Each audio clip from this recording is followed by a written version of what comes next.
আন্তর্জাতিক ভূরাজনীতির স্নায়ুযুদ্ধের দাবার বোর্ডে গত ২৪ ঘণ্টায় এমন এক অবিশ্বাস্য এবং রক্তহীন মহা নাটকীয়তার জন্ম হয়েছে, যা পেন্টাগন এবং তেল আবিবের নীতিনির্ধারকদের রাতের ঘুম চিরতরে হারাম হয়ে গেছে।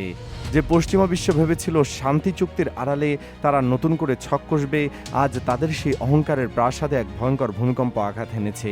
একটি রাষ্ট্র হিসাবে আমেরিকা আবারও প্রমাণ করেছে যে তাদের সই করা চুক্তির মূল্য টিস্যু পেপারের চেয়েও কম। অত্যন্ত নির্লজ্জভাবে যুদ্ধবিরতি চুক্তি বা মেমোরেন্ডাম অফ আন্ডারস্ট্যান্ডিং লঙ্ঘন করে ইরানে আবারও রাতের অন্ধকারে মিসাইল হামলা চালিয়েছে মার্কিন বাহিনী। কিন্তু দর্শকদের জন্য আসল এবং রুদ্ধশ্বাস থ্রিলারটি শুরু হয়েছে ঠিক এর পরপরই। আগের যে কোনো যুদ্ধে ইরানকে একা লড়াই করতে হলেও আজকের প্রেক্ষাপট সম্পূর্ণ ভিন্ন।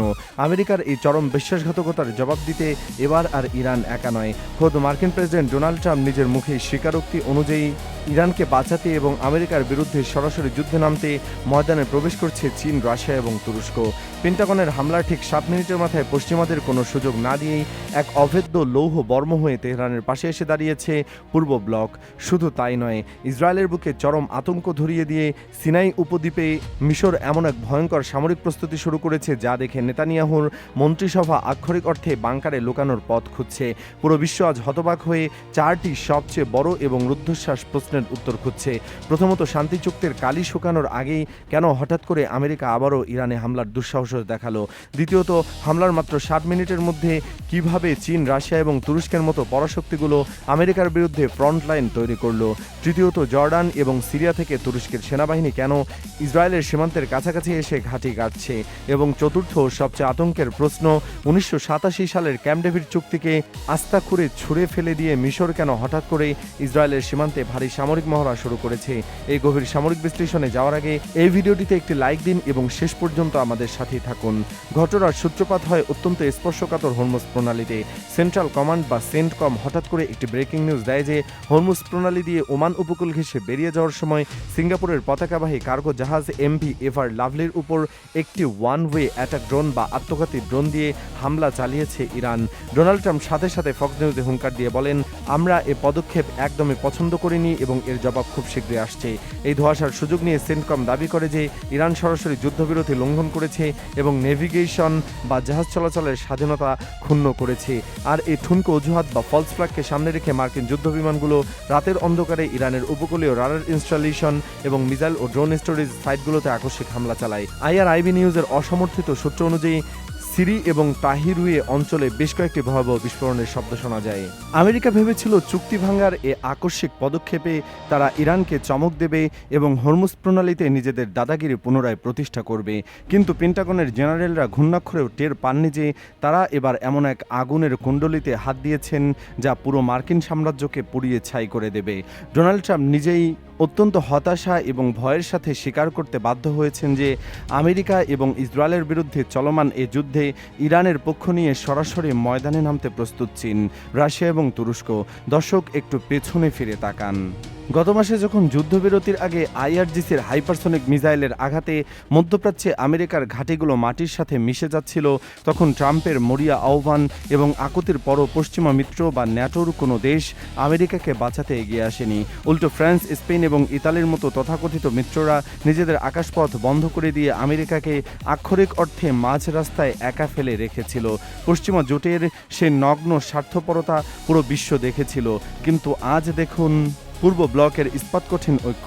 আমেরিকা যখন চুক্তি ভেঙে ইরানে হামলা করল, তখন চীন, রাশিয়া বা তুরস্ক 1 ঘন্টাও সময় নষ্ট করেনি। 60 মিনিটের মধ্যে তারা অত্যন্ত কড়া সামরিক এবং কূটনৈতিক বার্তার মাধ্যমে ওয়াশিংটনকে বুঝিয়ে দেয় যে ইরানের মাটিতে পড়া প্রতিটি বোমার হিসাব এবং পূর্ব ব্লক সরাসরি আদায় করবে। শুধু মৌখিক হুঁশিয়ারি নয়, গ্রাউন্ড রিয়ালিটিতে তুরস্ক ইতিমধ্যেই সিরিয়ার হয়ে তাদের স্পেশাল ফোর্সেস এবং সামরিক কনভয়গুলোকে অত্যন্ত সুকৌশলে ইসরায়েলের সীমান্তের কাছাকাছি ঘাঁটিগুলোতে জড়ো করতে শুরু করেছে। এরদোগানের এই সরাসরি সামরিক মুভমেন্ট বা সেনা সমাবেশ ইসরায়েলের নর্দার্ন কমান্ডের মেরুদণ্ড দিয়ে ভয়ের শীতল স্রোত বইয়ে দিয়েছে। আমেরিকা যেখানে মিত্রদের কাছ থেকে ধোঁকা খেয়েছে, সেখানে ইরান পেয়েছে এমন এক গ্লোবাল ব্যাকআপ যা পেন্টাগনের ট্রিলিয়ন ডলারের সামরিক দম্ভকে পুরোপুরি পঙ্গু করে দিয়েছে। তবে ইসরায়েলের জন্য সবচেয়ে বড় এবং শ্বাসরুদ্ধকর স্বপ্নটির উত্তর দিক থেকে নয়, বরং তা আসছে তাদের একদম দক্ষিণ সীমানা থেকে। যে মিশরকে এতদিন ইসরায়েল একটি শান্ত এবং অনুগত প্রতিবেশী মনে করত, সে মিশর হঠাৎ করে সিনাই উপদ্বীপে এমন এক ভয়ঙ্কর সামরিক জাগরণ শুরু করেছে যা তেল আবিবের রাজনৈতিক এবং নিরাপত্তা মহলে রীতিমতো ভূমিকম্প তৈরি করেছে। সামরিক বিশ্লেষকদের মতে সিনাই মিশরের বর্তমান সামগ্রিক অধিগ্রহণ, সৈন্য সমাবেশ এবং লজিস্টিক মুভমেন্টের মাত্রা তাদের সাধারণ পশ্চিমা এবং দক্ষিণাঞ্চলীয় নিরাপত্তার গণ্ডি অনেক আগে ছাড়িয়ে গেছে। সবচেয়ে আতঙ্কের বিষয় হলো ইসরায়েলের সীমান্তের বা বর্ডারের ফোর্সের একদম গা ঘেঁষে মিশরীয় সেনাবাহিনীর সরাসরি লাইভ ফায়ার বা তাজা গোলাগুলির অত্যন্ত আগ্রাসী সামরিক মহড়া শুরু হয়েছে। সীমান্তের ওপার থেকে আসা কামানের গর্জন এবং ফাইটার জেটের হুঙ্কার ইসরায়েলের বাসিন্দা এবং আইডিএফ কর্মকর্তারা আক্ষরিক অর্থেই থরথর করে কাঁপছেন। ইসরায়েলি থিঙ্ক ট্যাঙ্কগুলো চরম আতঙ্কের সাথে সতর্ক করেছে যে মিশরীয় বাহিনী এই মুভমেন্ট দেখে তাদের 7 অক্টোবর সেই ভয়ঙ্কর ধ্বংসযজ্ঞের কথা মনে পড়ে যাচ্ছে।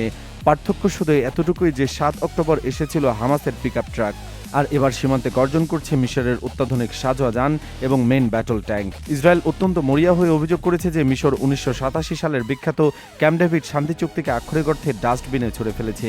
এই চুক্তি অনুযায়ী সিনাই উপদ্বীপে ভারী সামরিক উপস্থিতি কঠোর নিষিদ্ধ ছিল, কিন্তু আজ সেখানে মিশর অত্যন্ত বুক ফেলিয়ে তাদের ভারী সাজোয়া যান, মোবাইল আর্টিলারি এবং অত্যাধুনিক অ্যাডভান্সড রাডার সিস্টেম স্থাপন করেছে। চুক্তিটি আজ শিথিল হয়নি, বরং ছিঁড়ে টুকরো টুকরো হয়ে গেছে। এর পাশাপাশি গাজা এবং মিশর সীমান্তে অবস্থিত সংকীর্ণ ফিলাডেলফি করিডোর বা আল সালাহ দিন এক্সিস নিয়ন্ত্রণ নিয়ে দুই দেশের মধ্যে টানাপোড়েন এখন বিস্ফোরণের পর্যায়ে পৌঁছেছে। মিশর অত্যন্ত কড়া ভাষায় ইসরায়েলকে জানিয়ে দিয়েছে যে ফিলাডেলফি করিডোর আইএডিএফ এর উপস্থিতি তারা কোনোভাবেই মেনে নেবে না। একদিকে তুরস্কের উপস্থিতিতে তারা কোনোভাবেই মেনে নেবে না, অন্যদিকে তুরস্কের সেনা সমাবেশ, অন্যদিকে সিনাই উপদ্বীপে মিশরের এই প্রলয়ঙ্কারী সামরিক অঙ্কার। ইসরায়েল আর আক্ষরিক অর্থে এক নিশ্চিদ্র মৃত্যুফাদে আটকা পড়েছে, যেখান থেকে বের হওয়ার কোনো রাস্তাই তাদের সামনে খোলা নেই।